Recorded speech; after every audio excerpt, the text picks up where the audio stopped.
2 a.m. and she calls me 'cause I'm still awake. Can you help me unravel my latest mistake? Lella, guarda cosa è uscito.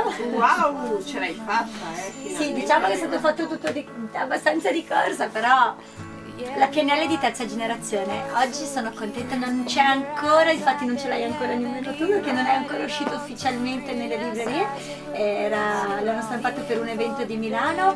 PNL per tutti. E quante volte comunichiamo la cosa giusta nel modo sbagliato? O quante volte degli eventi che ci hanno fatto male ci coinvolgono ancora pesantemente e non ci permettono di vivere come vorremmo vivere?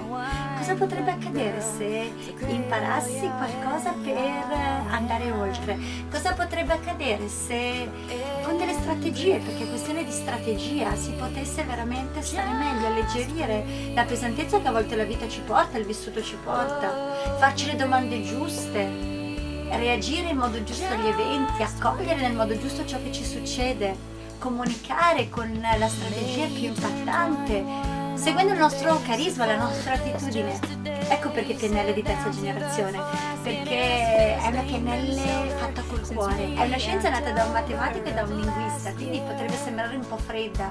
In realtà, se ci si mette la parte sinistra del petto, forse qualcosa potrebbe cambiare, perché imparare ad imparare tramite la PNL potrebbe essere positivo. È un solo tubicino della campana eolica non fa la stessa sinfonia, e anche nella PNL c'è un insieme di tecniche che ci porta a creare una magia, una sinfonia.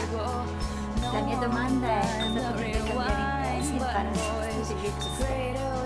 Da la libreria Velti in quartiere Maghetti è tutto, da Nicoletta, dal nuovo prodotto è tutto, e grazie alla Lella, grazie a My Life e grazie a chi mi dà sempre con le